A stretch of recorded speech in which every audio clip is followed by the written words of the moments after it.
Boa tarde, meus queridos irmãos, que a graça e a paz de nosso Senhor e Salvador Jesus Cristo estejam convosco. Eu gostaria de compartilhar com vocês e também com aqueles que assistem através da internet o texto que está no Evangelho segundo João, no capítulo 13, no versículo 1. Acompanhem comigo a leitura.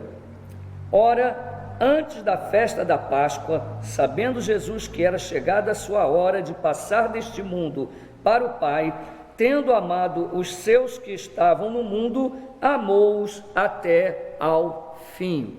Oremos. Senhor Deus, Pai eterno, nós te agradecemos pelo privilégio de nos reunirmos nesta tarde em torno da tua mesa para celebrarmos esta ceia. Obrigado por esta nova e eterna aliança. Obrigado por esta certeza que o Senhor nos dá através do sacrifício de Jesus, a certeza da vida eterna, a certeza da salvação.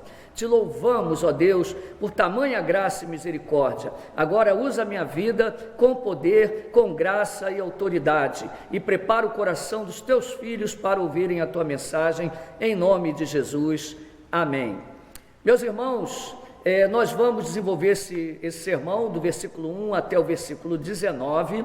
Eu li apenas o versículo 1, mas eu vou dividir o sermão em 3 partes, à medida que eu for fazendo a exposição do mesmo. A primeira parte é a introdução, que está no versículo 1, depois do versículo 2 até o versículo 11, eu dou o nome dessa parte de instrução informal, o ensino informal que Jesus faz através do ato do lava-pés, ou seja, a demonstração de um ensino que ele faz através de uma prática.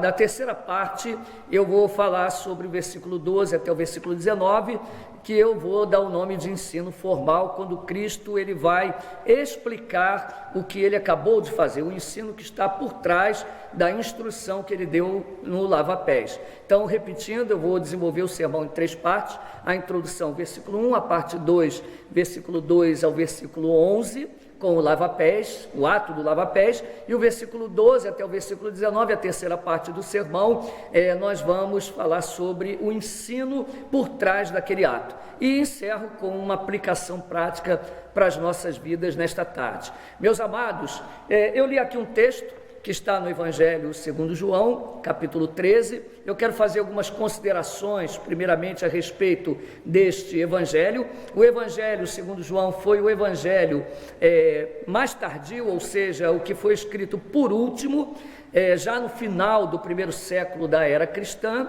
João já estava com uma certa idade quando escreveu esse Evangelho. O Evangelho segundo João, ele tem um material inestimável.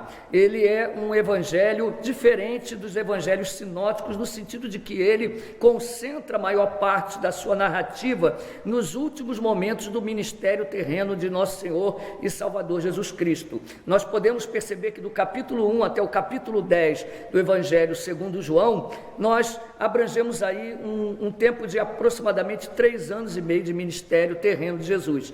E no final, no capítulo 11 até o final do livro, nós temos aí a maior parte do texto concentrada nos últimos momentos do ministério de Jesus, inclusive a partir do capítulo 11, mas inclusive no capítulo 12, no versículo 1, João ele pontua exatamente que daquele momento em diante faltavam 6 dias para a festa da Páscoa, ou seja, na última semana do ministério terreno de Jesus, até o seu sacrifício, até a sua morte, que aconteceu na Páscoa, nós temos aí desde o capítulo 12 até o final do Evangelho, quando temos aí também a ressurreição de Cristo. Portanto, é um material ímpar. Nós encontramos aí os discursos mais íntimos do Senhor Jesus, seus últimos momentos no seu ministério terreno. Nós encontramos nesse Evangelho Jesus se apresentando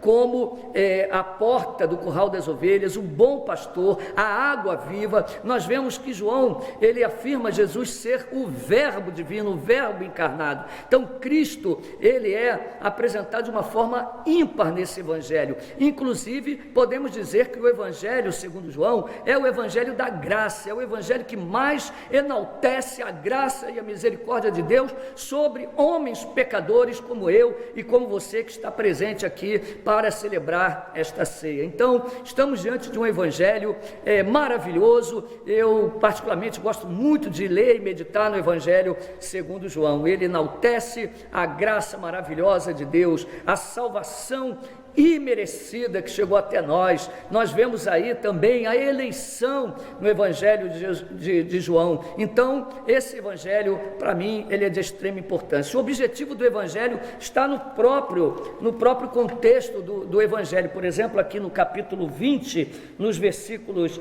30 e 31, João diz o seguinte: na verdade, fez Jesus diante dos discípulos muitos outros sinais que não estão escritos neste livro. Estes, porém, foram registrados para que creiais que Jesus é o Cristo, o Filho de Deus, e para que, crendo, tenhais vida em seu nome. Então, o objetivo do evangelho já é descrito aqui por João.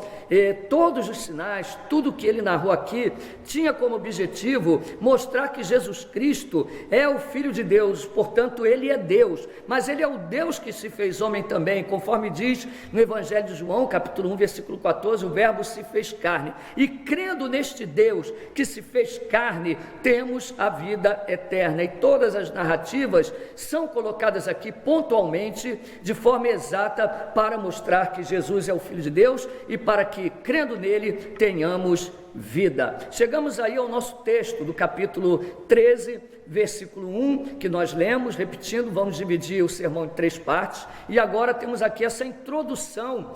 João, ele vai narrar aqui esse acontecimento do capítulo 13, só existe aqui no evangelho segundo João. Ele não enfatiza tanto o ato da ceia em si, mas ele enfatiza esse acontecimento e esse ensino que Jesus passou aqui antes do momento em que ele é entregue para ser crucificado. Então o capítulo 13 começa da seguinte forma no versículo 1: ora, antes da festa da Páscoa, sabendo Jesus que era chegada a sua hora de passar deste mundo para o Pai, tendo amado os seus que estavam no mundo, amou-os até ao fim. Então, primeiramente, João, ele vai localizar o que ele vai narrar dentro de um tempo exato. Ele diz, ora, antes da festa da Páscoa. E o que tem de importância nesse detalhe é justamente na festa da Páscoa que Jesus vai ser entregue,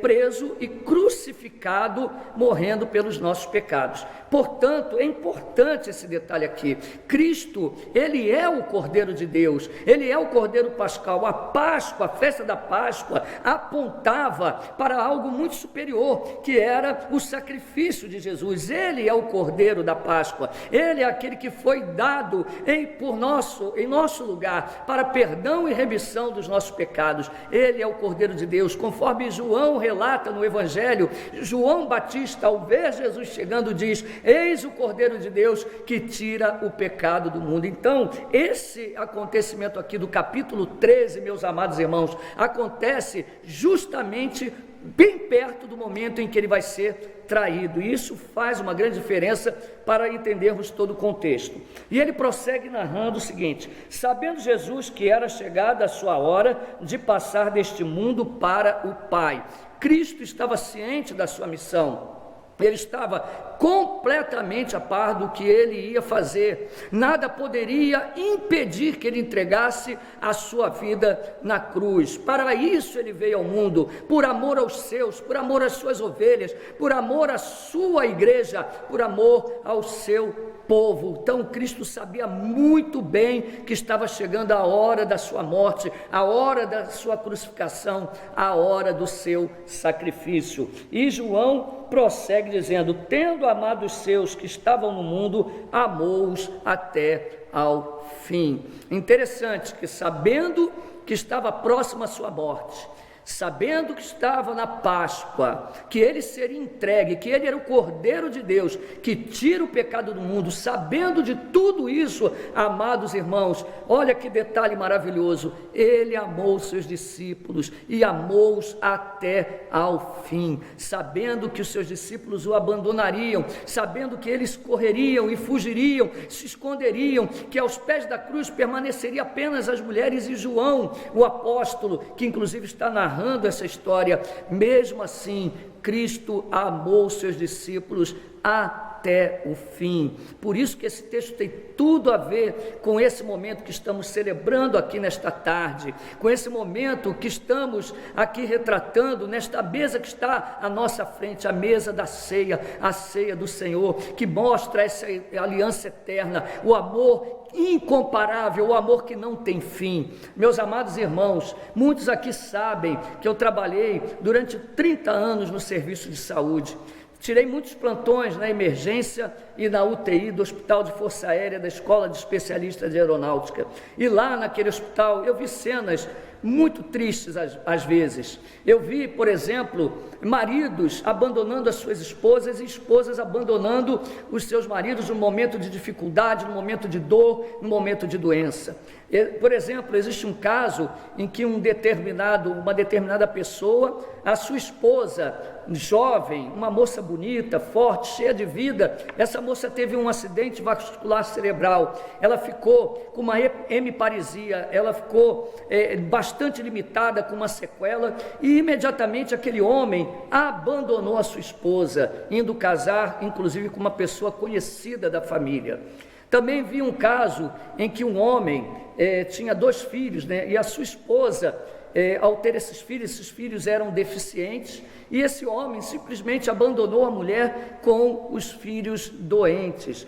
Vimos muitos casos no hospital. Vi também pessoas que, quando chegava a época de Natal, de Ano Novo, arrumavam as malas dos seus pais idosos e avós idosos e vinham até o plantão, e eu perguntava o que ela está sentindo, e os filhos já com as malas prontas diziam: ela tem que passar no médico, ou ele tem que passar no médico porque tem que ficar aqui porque está muito ruim. E eu perguntava àquele senhor, àquela senhora: a senhora está passando mal? Não estou sentindo nada. Ou seja, os filhos forçavam a internação do seu pai, da sua mãe, simplesmente pelo fato de quererem compartilhar de uma festa, de um feriado de carnaval, de um Natal, sem que tivessem os seus pais atrapalhando como se fosse um peso. Isso era muito triste, meus irmãos, notar esses acontecimentos. Muitas dessas pessoas juraram fidelidade quando casaram, diante de um ministro do Evangelho, seja um padre,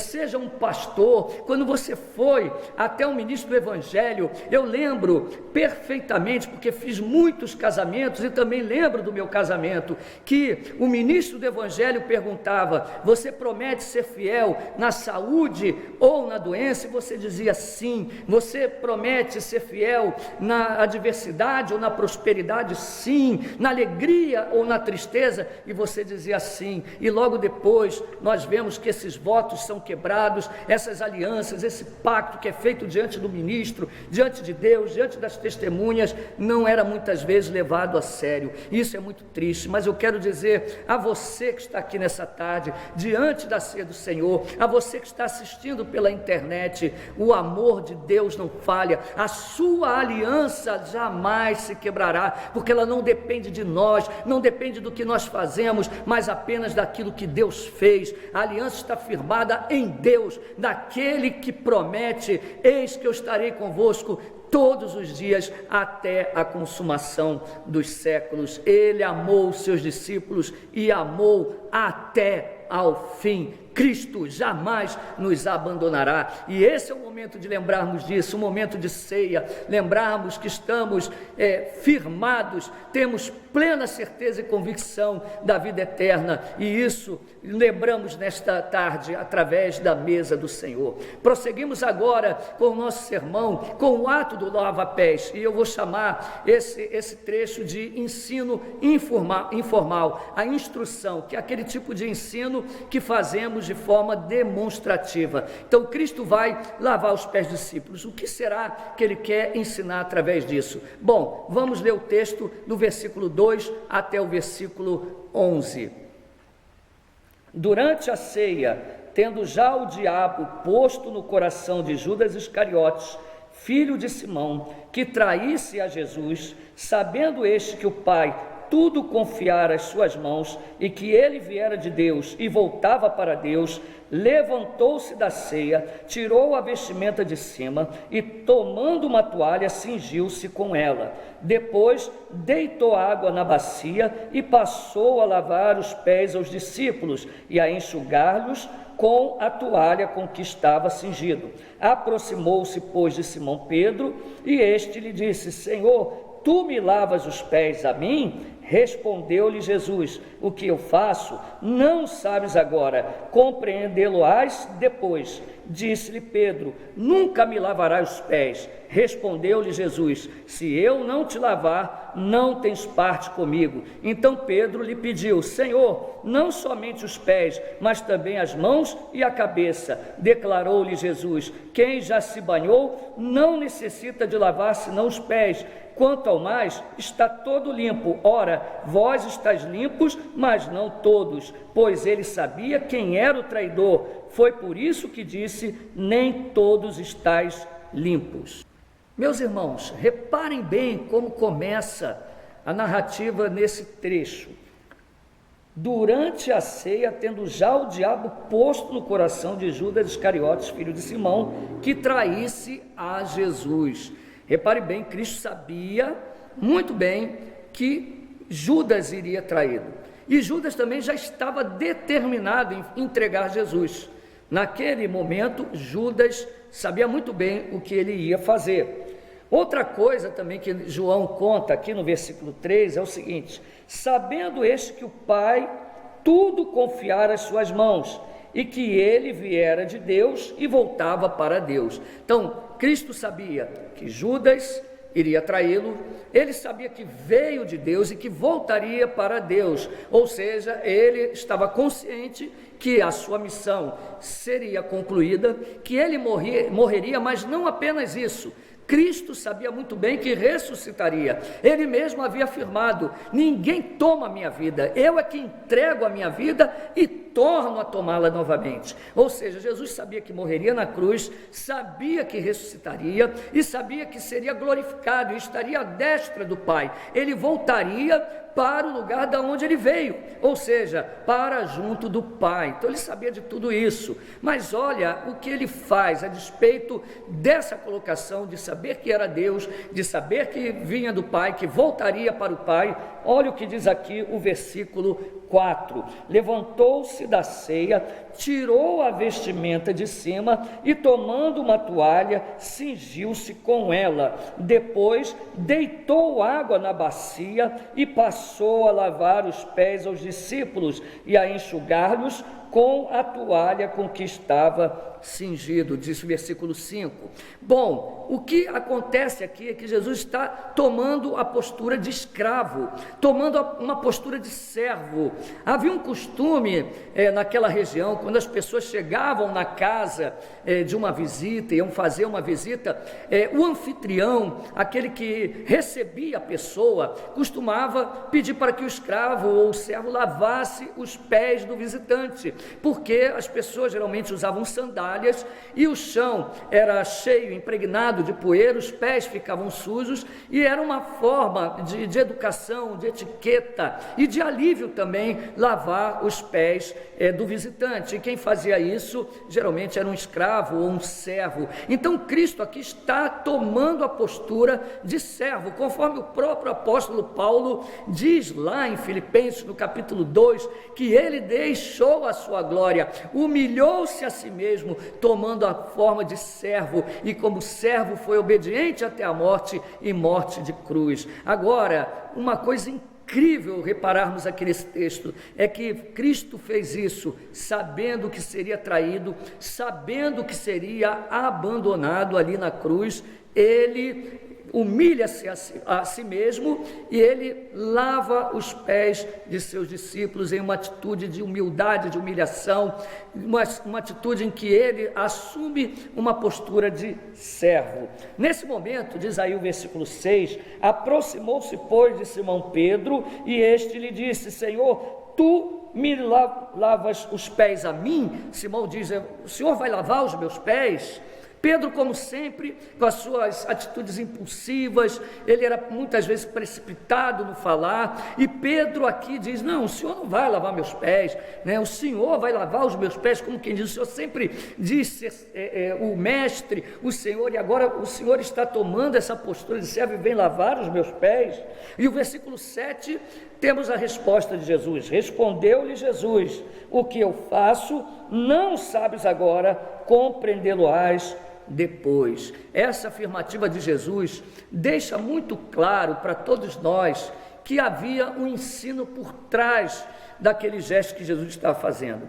Ele não estava lavando os pés apenas para instituir uma ordem em que nós devemos lavar sempre os pés, simbolicamente na igreja, um momento em que os ministros saem, vão até o banheiro, trocam de roupa, se cingem com uma toalha e vão lavando os pés das pessoas, e muitas vezes em atitudes até hipócritas, como vemos por aí. Não, Cristo não estava instituindo um costume, um mero costume, ou pedindo para que praticássemos apenas boas ações. Não, embora as boas obras façam parte da nossa jornada e vida cristã, existia um ensino mais profundo por trás daquilo que Cristo estava fazendo como instrução para os seus discípulos. E Jesus afirma: o que eu estou fazendo, vocês não entendem agora, mas entenderão depois. Versículo 8, Pedro diz a Jesus: disse Pedro, nunca me lavarás os pés. Então Pedro, mais uma vez, de forma enfática, meus irmãos, ele diz: não, o Senhor não vai lavar meus pés, nunca o Senhor vai fazer isso. E Jesus responde novamente a Pedro, ainda no mesmo versículo 8, respondeu-lhe Jesus: se eu não te lavar, não tens parte comigo. Se eu não lavar os teus pés, você não tem parte comigo. E Pedro, então, mais uma vez, de forma impulsiva, você vê aí no versículo 9, ele diz: então Pedro lhe pediu: Senhor, não somente os pés, mas também as mãos e a cabeça. Em outras palavras, então lava tudo. Se eu não tenho parte contigo, se eu não deixar lavar os meus pés, então lava tudo, a cabeça, o corpo, me lava todo. Pedro estava prestando atenção apenas no ato em si.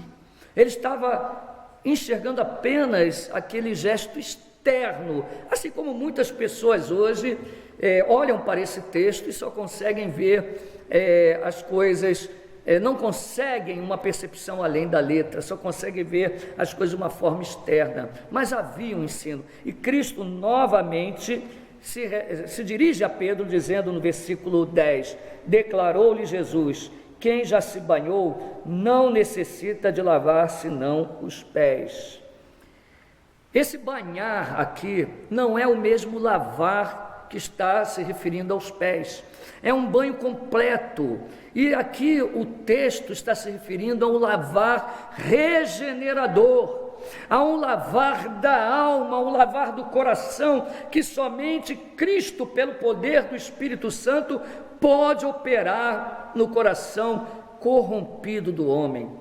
Somente Cristo pode nos mergulhar na plenitude do Espírito, limpar a nossa alma, transformar os nossos corações corrompidos. É esse banhar que Jesus está dizendo, aquele que está limpo, aquele que já se banhou, não precisa se lavar novamente, aquele que Cristo limpou, ele já é declarado justo. É uma declaração forense.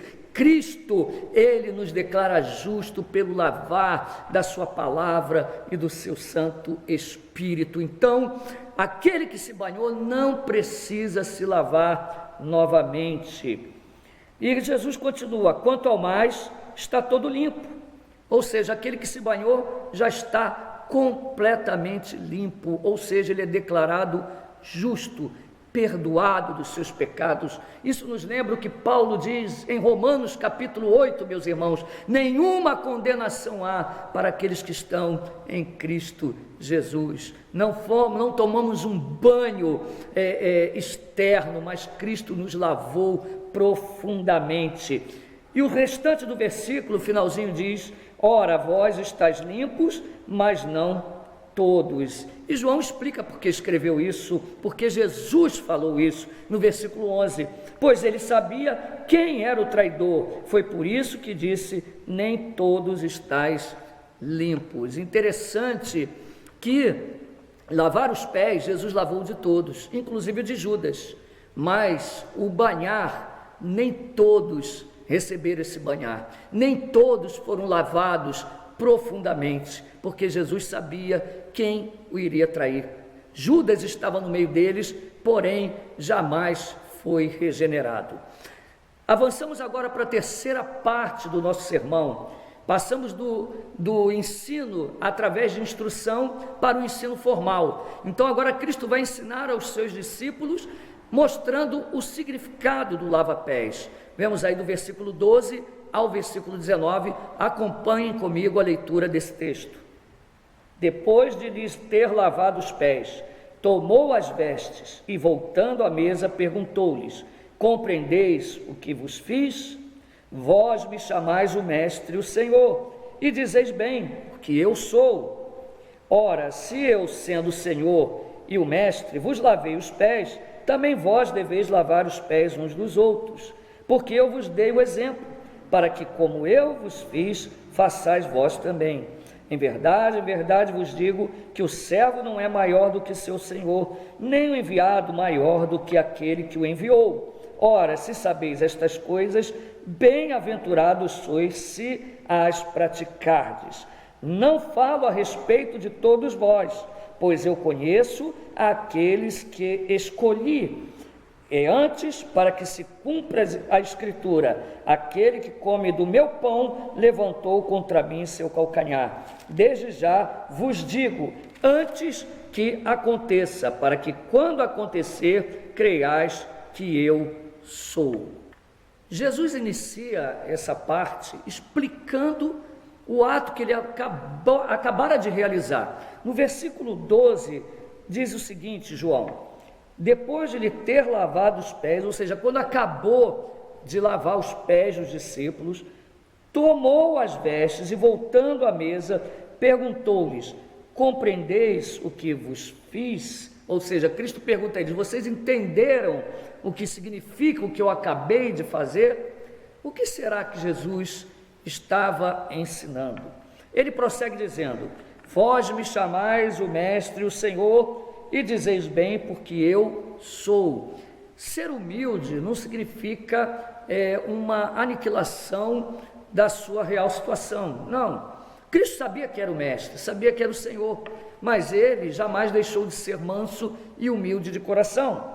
E eles sabiam disso. Cristo sempre afirmara que ele era o Filho de Deus. Todos os discípulos sabiam muito bem quem era o Senhor, ou melhor, deveriam saber. O versículo 14, Jesus disse: ora, se eu, sendo o Senhor e o Mestre, vos lavei os pés, também vós deveis lavar os pés uns dos outros. Será que a essência é que eles deveriam lavar os pés de todos os visitantes que chegassem na casa deles?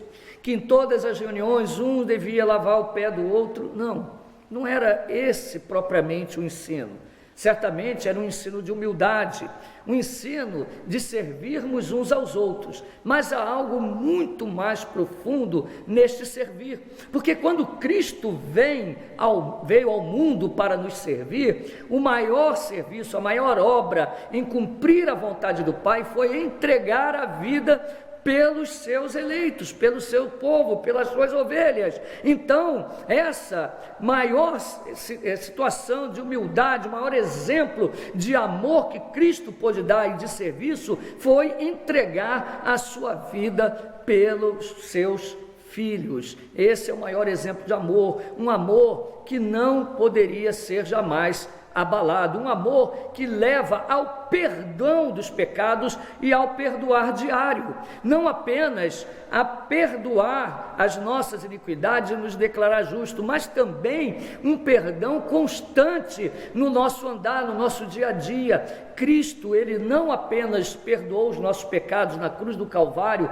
como ele nos perdoa a cada dia, a cada andar nosso, na nossa caminhada, na nossa jornada. Quantas vezes estamos traindo o Senhor, quantas vezes nós entristecemos a Deus com as nossas atitudes, com os nossos atos, mas o que é mais maravilhoso, meus amados irmãos, é que Cristo sempre nos perdoa, a cada dia, a cada momento. Basta chegarmos até Ele, reconhecermos os nossos pecados, reconhecermos as nossas falhas e deixar que Ele lave os nossos pés. Em outras palavras, pelo poder do Espírito, pedimos a Ele que nos dê condições de prosseguir na nossa jornada e que Ele lave os nossos pés. Mas não perdemos a salvação, porque aquele que está limpo não precisa ser lavado novamente.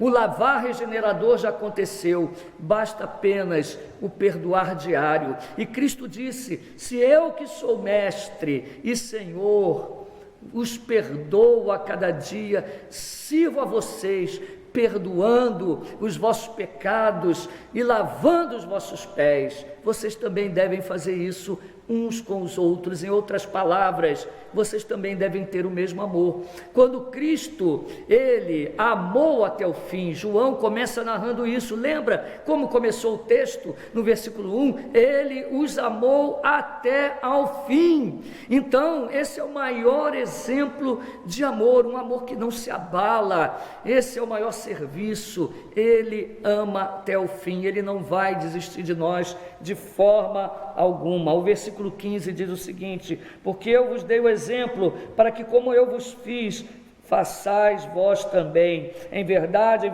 vos digo que o servo não é maior do que seu senhor, nem o enviado maior do que aquele que o enviou. Ora, se sabeis estas coisas, bem-aventurados sois se as praticardes. Ou seja, Cristo, ele está nos dando o maior exemplo de amor, de abnegação e de serviço ao perdoar os seus discípulos. Veja bem o contexto, ele sabia que seria entregue, ele sabia que Judas estava prestes a o trair, ele sabia que daria a sua vida, que ele sofreria na mais dura cruz, uma morte terrível ele suportaria, mas mesmo assim, ele estava ali amando os seus discípulos, e ele amaria até o fim. Quando nós olhamos para a cruz, João foi aquele que permaneceu aos pés da cruz, e ele viu muito bem o sofrimento do Senhor, ele presenciou de perto, e ele viu quando Cristo, mesmo na cruz sofrendo, vê a sua mãe ali aos pés da cruz, e ele vira para João e diz: filho, eis aí a tua mãe, mulher, eis aí o teu filho. Ou seja, Cristo estava preocupado com o que aconteceria com a sua mãe, não que ele não soubesse, mas no sentido de que ele não queria deixar ela desamparada. Então mesmo na cruz ele teve tempo para pensar na sua mãe, pensar no ladrão que estava ali arrependido. Ele estava ali resoluto de que deveria entregar a sua vida por nós, consciente da sua missão.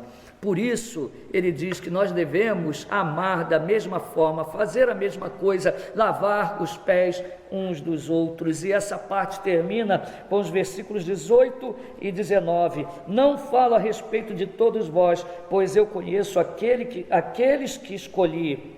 É antes para que se cumpra a escritura: aquele que come do meu pão levantou contra mim seu calcanhar. Cristo sabia muito bem que Judas estava ali, que não havia se convertido verdadeiramente, ele não era um dos seus escolhidos. Ele sabia muito bem quem ele escolheu, mas mesmo assim ele estava ali e lavou os pés de Judas, não no sentido do lavar regenerador, mas ele também estava ali demonstrando o seu amor para com todos os seus discípulos. E o versículo 19 encerra dizendo: desde já vos digo, antes que aconteça, para que quando acontecer, creiais que eu sou. Ele não adivinha o que vai acontecer, mas ele determina o que vai acontecer. Ele é o eu sou, ele é Deus com o Pai e com o Espírito, e ele diz: eu estou avisando antes, para que quando acontecer, vocês saibam que eu sou.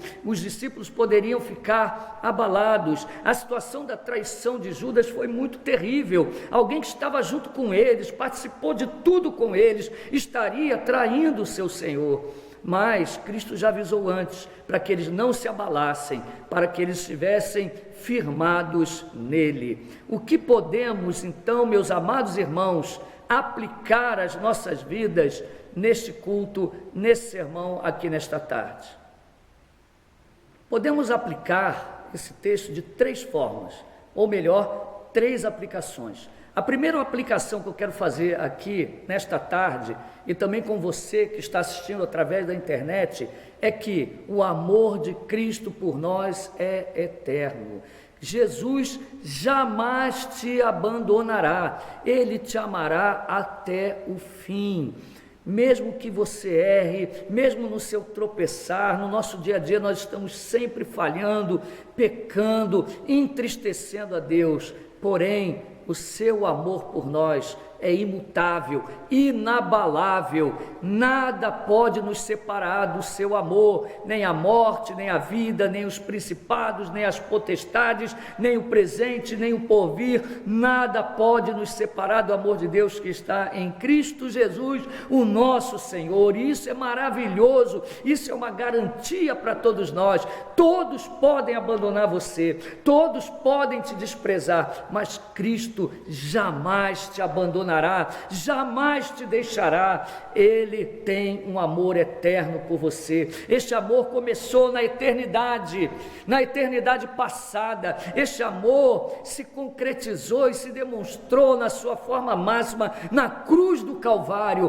Mas o que é maravilhoso para nós é que esse amor continua, a despeito de qualquer coisa. Este amor não muda jamais. A segunda aplicação é que nós estamos firmados em uma nova e eterna aliança. Nesta tarde, meus irmãos, estamos diante da mesa do Senhor, estamos participando da ceia do Senhor, e eu quero dizer a todos vocês, e você que não pode estar aqui conosco, eu quero dizer a você que esta aliança não depende de nós, depende apenas de Cristo. Ele firmou essa aliança através do seu sangue derramado, do seu corpo partido por nós, e quando celebramos a ceia, nós lembramos disso. A ceia é um sacramento que comunica esta graça a nós. Graça e misericórdia nos foram conferidas única e exclusivamente porque Ele quis.